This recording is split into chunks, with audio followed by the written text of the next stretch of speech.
ഞാനും ഇതേപോലെ വാപ്സിൻ്റെയും നാഷിഖാൻ്റെയൊക്കെ സിനിമകളും പരിപാടിയൊക്കെ കണ്ടിട്ട് തന്നെയാണ് വളർന്നത്.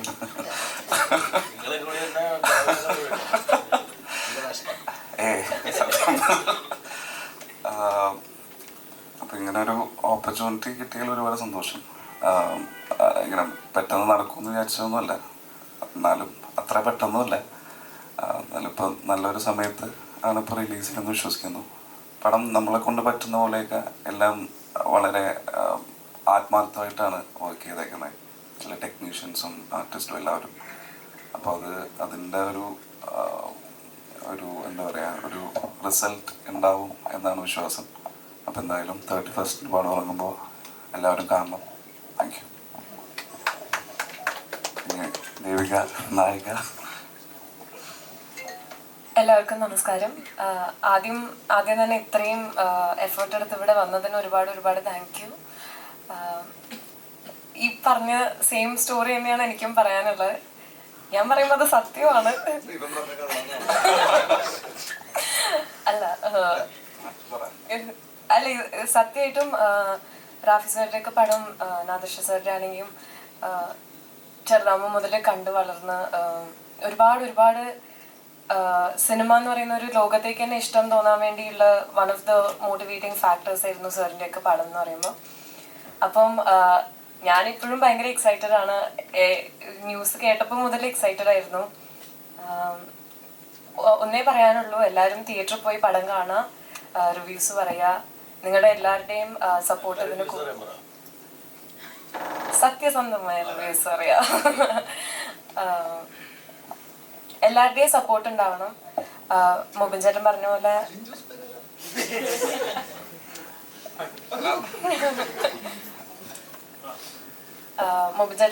തന്നെ എല്ലാവരും ഒരുപാട് എഫേർട്ട് ഇട്ട് ചെയ്ത പടമാണ്.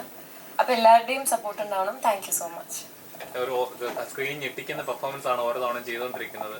പ്രമേയത്തിലെ പെർഫോമൻസ് അല്ലെങ്കിൽ അപ്പോൾ ഓരോ സിനിമ കഴിയുമ്പോൾ കരിയർ നല്ല ഗ്രോത്ത് ഉണ്ടാകുന്നുണ്ട്. ആ ഗ്രാഫ് അതേപോലെ കീപ്പ് ചെയ്യുന്നുണ്ട്. അപ്പോൾ ഓരോ സിനിമ വരുമ്പോൾ എനിക്ക് ഈ കഥാപാത്രം എൻ്റെ ഓഡിയൻസിന് ഇത് കറക്റ്റായിട്ട് കൺവേ ആവും, അല്ലെങ്കിൽ എൻ്റെ ഇത് ചെയ്യുവാണെങ്കിൽ ക്ലിക്കാവും എന്ന് വിചാരിച്ചിട്ടാണ് ഓരോ കഥാപാത്രങ്ങൾ ചൂസ് ചെയ്യുന്നത്. ഈ സിനിമയിലെ കഥാപാത്രം എങ്ങനെയായിരിക്കും? ഓരോ കഥാപാത്രം ക്ലിക്കാവും എന്നുള്ള രീതിയിൽ ചിന്തിച്ചിട്ടല്ല ചെയ്യുന്നത്. ആക്ച്വലി പ്രമേയം തന്നെ പടം നമുക്ക് ഇത്ര ആൾക്കാർ ഇങ്ങനെ ആക്സെപ്റ്റ് ചെയ്യും എന്നുള്ളൊരു, ആൾക്കാരെ ആക്സെപ്റ്റ് ചെയ്യുമെന്ന് അറിയാം, പക്ഷെ എന്നാൽ തന്നെയും അത് ടോട്ടലി ഡിഫറെൻറ്റ് കൈൻഡ് ഓഫ് ഒരു ജോണറാണല്ലോ. അപ്പോൾ അത് ആൾക്കാരെ എങ്ങനെ ആക്സെപ്റ്റ് ചെയ്യും എന്നുള്ളൊരു ക്യൂരിയോസിറ്റി എപ്പോഴും ഉണ്ടായിരുന്നു. പക്ഷേ എന്നെ ഒരു നടൻ എന്നുള്ള രീതിയിൽ അത് എക്സൈറ്റ് ചെയ്യിപ്പിച്ചത് അങ്ങനത്തെ ഒരു ക്യാരക്ടർ ചെയ്യാൻ വേണ്ടിയാണ്. അങ്ങനെ ഓരോ പടങ്ങൾ കഴിയുന്നവരും അടുത്ത പടം വരുമ്പോൾ എന്താണ് എക്സൈറ്റിംഗ് ഫാക്ടർ ഉള്ളതെന്ന് നോക്കിയിട്ട് തന്നെയാണ് ചെയ്യുന്നത്. അപ്പം ഇതിൽ ഒരു പോലീസ് ഓഫീസറാണ് ഞാൻ ഇത്ര നാളെ ചെയ്തതിൽ കോൺസ്റ്റബിൾ മാത്രമേ ചെയ്തിട്ടുള്ളൂ. അപ്പം എനിക്ക് ഈ പ്രൊമോഷൻ കിട്ടിയൊരു പടം ആദ്യം ചെയ്തതാണ്.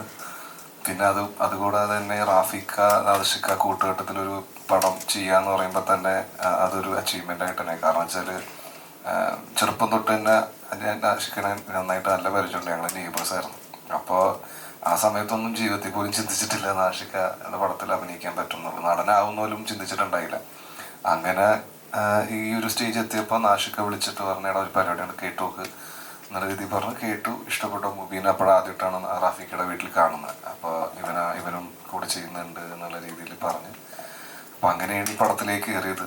പിന്നെ ലൈക്ക് നമ്മൾ ഇഷ്ടപ്പെട്ട് ചെയ്യുന്ന ഒരു ക്യാരക്ടേഴ്സാണ്, അല്ലാണ്ട് നമ്മൾ അത് ഓഡിയൻസ് കണ്ടു കഴിയുമ്പോഴാണ് അവരത് എങ്ങനെ അത് ആക്സെപ്റ്റ് ചെയ്യുമെന്ന് ചിന്തിക്കുന്നത്. അപ്പം ഇതിനി കാണട്ടെ, കണ്ടിട്ട് നമുക്ക് പറയാം ഓഡിയൻസ് ആക്സെപ്റ്റ് ചെയ്യില്ലേ എന്നുള്ളത്. കണ്ട സമയത്ത് അജു വർഗീസ് പറഞ്ഞിട്ടുണ്ട്, നമ്മൾ പഠിക്കുന്ന കാര്യങ്ങൾ, നമ്മൾ പഠിച്ചിട്ടുള്ള കാര്യങ്ങളല്ല, പുതിയ കുറെ കാര്യങ്ങൾ പഠിക്കാനും അൺലേൺ ചെയ്യാനൊക്കെ പറ്റിയിട്ടുണ്ടായിരുന്നു റാഫിക്കയുടെ കൂടെയൊക്കെ വർക്ക് ചെയ്യുന്ന സമയത്ത് എന്നുള്ളത്. അപ്പോൾ ഇപ്പോൾ അതിൻ്റെ ഒരു സെറ്റ് ഓഫ് ഫ്രണ്ട്സിന്റെ കൂടെ ഉള്ള ഫിലിംസ് അങ്ങനെ ഉണ്ടല്ലോ, അതിൽ നിന്ന് കുറച്ച് പുതിയ കാര്യങ്ങൾ ലേൺ ചെയ്യാനും കൂടി പറ്റുമോ once upon a time in കൊച്ചിയിൽ? നമ്മൾ ഓരോ പടം കഴിയുന്നതും, നീ ഇത് സെയിം ക്വസ്റ്റ്യൻ നേരത്തെ ചോദിച്ചിട്ടുണ്ട് ഇന്റർവ്യൂവിൻ്റെ ഇടയിൽ, നമ്മൾ ഓരോ പടം കഴിയുന്നതും എന്തായാലും പുതിയ കാര്യങ്ങൾ പഠിക്കുമല്ലോ എന്തായാലും. ഇപ്പം ആദ്യമായിട്ടാണല്ലോ നാഷിക്കയോട് വർക്ക് ചെയ്യണം. കാരണം എനിക്ക് നാഷിക്കനെ പരിചയം ഉണ്ടെങ്കിൽ തന്നെയും പടത്തിൽ ഡയറക്റ്റ് ചെയ്യുമ്പോൾ ആദ്യമായിട്ടാണ് കൂടെ നിന്ന് അഭിനയിക്കുന്നതും ചെയ്യുന്നത്. അല്ല, അവന് ഈ പടം കൊണ്ട് അവൻ വേറൊരു കാര്യം പഠിച്ച്. കാരണം ഞാൻ ഒരു സീൻ എങ്ങനെയാണ് ചെയ്യണമെന്ന് പറഞ്ഞു കൊടുക്കുമ്പോൾ ഒരിക്കലും ഞാൻ അഭിനയിക്കണം പോലെ അഭിനയിക്കാതിരിക്കാൻ വേണ്ടിയിട്ട് അവൻ പഠിച്ചു. കാരണം അങ്ങനെ ചെയ്ത് കഴിഞ്ഞാൽ കുഴപ്പമൊന്നും അല്ലേ?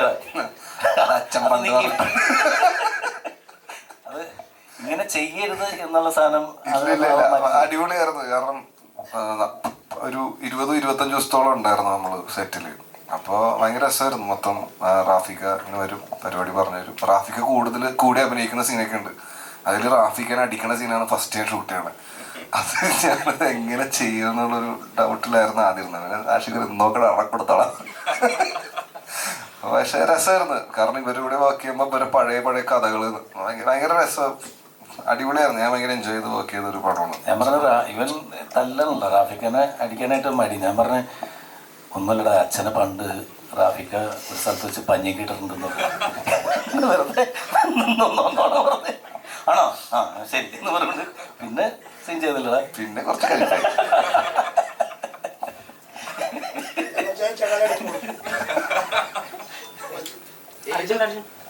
പൊയ്യാമൊഴി എന്ന് പറഞ്ഞ ചിത്രം കാൻ ഫിലിം ഫെസ്റ്റിവലില് ഫിലിം മാർക്കറ്റിൽ സ്ക്രീനിങ് ചെയ്യുന്നുണ്ട്. ഇന്നലെ റിലീസ് ചെയ്തു. അപ്പൊ മലയാളത്തിൽ നിന്ന് അങ്ങനെ ഒരു സിനിമ മലയാളത്തിന്റെ റെപ്രസെന്റേഷൻ ആയിട്ട് കാനിലൊക്കെ അവതരിപ്പിക്കുന്ന, അതിൽ പ്രധാന വേഷം ചെയ്യുന്നത്, അതിന്റെ പോസ്റ്ററുകളൊക്കെ കണ്ടിരുന്നു. ഒരു നമുക്ക് എന്താ പറയാ, ഒരു പ്രോമിസിംഗ് ആയിട്ടുള്ള പടമായിരിക്കും എന്നുള്ളൊരു തോന്നൽ വരുന്നുണ്ട്. അപ്പൊ അത്തരത്തിലുള്ള ഒരു പടം ചെയ്തിട്ട് അല്ലെങ്കിൽ ഇപ്പൊ ചുരുളി ചെയ്യുന്നത്, അങ്ങനെ ഒരുവിധം നല്ല സിനിമകളിൽ മികച്ച ക്യാരക്ടറുകൾ വരുന്ന ഒരു സമയത്തും തന്നെ once upon a time in Kochi ആ ഒരു സിനിമയിലേക്ക് വരുമ്പോൾ റാഫിക്ക നാദിർഷ എന്നുള്ള പേരല്ലാതെ സിനിമ തന്നിട്ടുള്ള ഒരു ഹൈ എന്തായിരുന്നു? സിനിമയിലേക്ക് എത്താനുള്ള ഒരു ഇതെന്തായിരുന്നു? അത് ഞാൻ വീട്ടിലിരിക്കുമ്പം എനിക്ക് റാഫി സാറും ആഷാഖാനും കൂടി വലിയൊരു മീറ്റിംഗ് വിളിച്ച് എൻ്റെ വീട്ടിലേക്ക് രണ്ടുപേരും വന്നിട്ട് എന്നോട് ചോദിച്ചു, ഇതിനകത്തൊന്ന് സഹകരിക്കാവോ ജാഫർ? ഞങ്ങൾ പ്രതീക്ഷയോടുകൂടിയാണ് റാഫി സാർ എന്നോട് പറയുന്നു. ആഷാഖാനോട് കണ്ണടച്ചിട്ട് ഇങ്ങനെ പറഞ്ഞു അങ്ങനെ ഞാൻ ശരിക്കും കഥ കേട്ടതിന് ശേഷം ഞാൻ അർജുനെ വിളിച്ചു. അർജുൻ പറഞ്ഞു, ചേട്ടാ എങ്ങനെയും ഏറ്റെടുക്കുക, നിങ്ങൾ എങ്ങനെയും അരി മേടിച്ചു പോട്ടെ. ഒരു ഫോൺ വിളിച്ചിട്ട് ഞാൻ ഇവിടെ കൊടുക്കാം, ഞാൻ നാളെ വന്നിട്ട് ഒരു സാധനം ഉണ്ടോ എൻ്റെ പടത്തിലൊക്കെ ചെയ്തേച്ചോ കൊള്ളെന്ന് പറഞ്ഞ് ഞാൻ വന്ന് ചെയ്തേച്ചു പോയ സംഭവം. എനിക്ക് തൃപ്തരാണ്. നല്ലൊരു വേഷം എനിക്ക് തന്നേക്കുന്നത്. പിന്നെ ഒരു കുടുംബത്തിൽ ചെന്ന് കയറുന്ന പോലുള്ളൊരു ഫീലിങ്സൊക്കെയാണ് നാശാക്കയുടെ പടത്തിലേക്ക് ചെന്ന് കഴിയുമ്പോഴത്തേക്കും. നമ്മുടെ ഒരു സിനിമാ നടനാണെന്നോ അല്ലെങ്കിൽ ഒരു സിനിമാ നടൻ ചെന്ന് കഴിയുന്ന ഒരു ഡയറക്ടർ ബന്ധമൊന്നുമല്ല. അതന്നെയല്ലെന്നേ ഈ ഇരിക്കുന്ന ലെവൽ തന്നെ നോക്കി നിങ്ങൾ തന്നെ എന്ത് ചെയ്യും? അതിനകത്ത് ആർക്കെങ്കിലും ഞാനൊഴിച്ച് ബാക്കി ആർക്കെങ്കിലും ജാടയുണ്ടോ? ഇല്ലല്ല. അപ്പം അത്രയേ ഉള്ളൂ. ഞങ്ങളുടെ ഒരു കുടുംബം പോലെ തമാശയും പറഞ്ഞ് അങ്ങനെ പറയും. പിന്നെ ഇക്ക പറഞ്ഞ 80 ദിവസം ഷൂട്ട് കൂടിപ്പോയി. അപ്പോൾ സാറ് ചോദിച്ചു, എന്തോ അതിൻ്റെ ചെറിയ പടമാണോ വലുതല്ല എന്നൊക്കെ ചോദിച്ചില്ലേ. പിന്നെ മഴ ഒരു ഘടകമായിരുന്നു. മഴ ഞങ്ങളെ കുറേ ശല്യം ചെയ്തു. ഷൂട്ടൊക്കെ രാത്രിയായിരുന്നു. അങ്ങനെ കുറേ ദിവസങ്ങളൊക്കെ പോയി. അല്ലാതെ ഇപ്പം സാറ് ഓർക്കും കേട്ടോ, അവർ പച്ചയ്ക്ക് വർത്താനം പറഞ്ഞു, 20 ദിവസം കൊണ്ട് തീർക്കാമെന്ന് പറഞ്ഞ് 80 ദിവസം കൊണ്ടാവും തീർക്കാമെന്ന് പറഞ്ഞ് അവിടെ കിടന്ന് മുത്തുന്നുള്ളതുകൊണ്ട് ഞാൻ സംഭവിക്കില്ല. ആലോചിച്ചില്ല. അങ്ങനെയായിരുന്നു മൊത്തത്തിൽ. പിന്നെ സിനിമയാണ്, ഇക്കയുടെ സിനിമയാണ്. ഇക്ക എൻ്റെ റൂട്ട് അനുസരിച്ച് ഇന്ന് രാത്രി എടുത്ത നാളെ പ്ലാൻ ചെയ്യണ പെട്ടെന്ന് മാറ്റുന്ന ആളൊക്കെയാണ്. എന്തായാലും ഒരു മനോഹര സിനിമയായിരിക്കും. അർജുനും നായകനും ഒക്കെ കൂടി നായികയൊക്കെ കൂടി അടിച്ച് പൊടി ചോദിച്ചിട്ടുണ്ട്. അപ്പോൾ നമുക്ക് കാണാം. ഞാൻ ആദ്യം പറഞ്ഞ പോലെ തന്നെ നിങ്ങളെപ്പോലെയുള്ളവരുടെ സഹകരണമാണ്. പിന്നെ ഈ എല്ലാവരും പറയുന്നില്ലേ, ഈ ഒരു സിനിമ ഇറങ്ങി കഴിയുമ്പോൾ ഒരു പ്രിൻ്റ് എടുത്ത് കാണുന്നു. സിനിമ എപ്പോഴും തിയേറ്ററിൽ തന്നെ കാണുക, എന്നാലേ അതിന് വിലയിരുത്താൻ പറ്റുള്ളൂ. അതിനകത്ത് എന്തൊക്കെ സാധനമുള്ള സൗണ്ട് എഫക്റ്റും ഒക്കെ വെച്ചിട്ട് അങ്ങനെ കണ്ടിട്ട് അതിനെക്കുറിച്ചൊരു വിലയിരുത്തൽ പറയണം. നമ്മൾ മൊബൈലിൽ കണ്ടിട്ട് പെട്ടെന്ന് ഒരു വലിയൊരു പ്രസ്ഥാനത്തെ ചുമ്മാ ഒരു ഇതിലേക്ക് ആക്കരുത്. കാരണം വെച്ചാൽ എല്ലാവർക്കും അരി മേടിക്കാനുള്ളതാണ്, ജീവിക്കാനുള്ളതാണ്. മൊത്തത്തിൽ പ്രശ്നമാണ് നമ്മുടെ നാട് മൊത്തം, ഈ ലോകം മൊത്തത്തിൽ പ്രശ്നം നടന്നുകൊണ്ടിരിക്കുക. അപ്പോൾ എങ്ങനെയെങ്കിലും ഉള്ള കാലം എന്തെങ്കിലുമൊക്കെ കാണിച്ച് പറയുമ്പോൾ പോകാനത് മൊത്തത്തിൽ നിന്ന് പഠിച്ചു നോക്കുക. ഞാൻ സിനിമ കാണാത്ത ആളാണ്, വാർത്ത കേൾക്കുന്നത്, അതുകൊണ്ട് പറയാം. അപ്പം നന്മ വരട്ടെ എല്ലാവർക്കും. എൻ്റെ അനുഗ്രഹമല്ല കേട്ടോ, ഞാൻ ദൈവത്തോട് പ്രാർത്ഥിക്കുന്നതാണ്. അപ്പോൾ ഇതിനും ഒരു അനുഗ്രഹം തരണം. എല്ലാവരും ഞങ്ങളെ സഹായിക്കുകയും ചെയ്യണം. ആ കുഞ്ഞുങ്ങൾക്ക് നല്ല ഒരു നല്ല സെറ്റപ്പാക്കി കുറേ പടത്തിലേക്കൊക്കെ വന്ന് അടിപൊളിയാകണം. അതിൻ്റെ കൂടെ കാരണവരായിട്ട് നമ്മൾ വിളിക്കണം. നമ്മളെല്ലാവരും ചെന്നിട്ട് നമ്മൾ സിനിമ കാണുമ്പോൾ ചിലപ്പോൾ കുറേ ആൾക്കാർ പറയും എനിക്കിഷ്ടപ്പെട്ടിട്ടാണ്. അപ്പോൾ നമ്മൾ തൊട്ടടുത്തിരിക്കണം പറയും എനിക്ക് അത്ര വർക്കായില്ല. പലരും പല അഭിപ്രായം പറയും. ആ അഭിപ്രായം എല്ലാം കൂടിയും ഇത് പൊതുവായിട്ടുള്ള ഈ സിനിമയുടെ മൊത്തത്തിലുള്ള സംഭവം ഇതാണ് എന്ന് പറഞ്ഞ് ആധികാരികമായിട്ട് കയറി എന്ന് പറയുമ്പോൾ അവരെ സപ്പോർട്ട് ചെയ്യുന്ന കുറേ ആളുകളും എല്ലാം വിശ്വസിക്കുന്നതെന്ന് വെച്ചിട്ടുണ്ടെങ്കിൽ പുള്ളി പറഞ്ഞു അപ്പോൾ ഇനി അതങ്ങനെ തന്നെയാണ് എന്നും പറഞ്ഞിട്ട് വരുമ്പോൾ എന്ന് പറഞ്ഞാൽ സിനിമയെ ബാധിക്കും.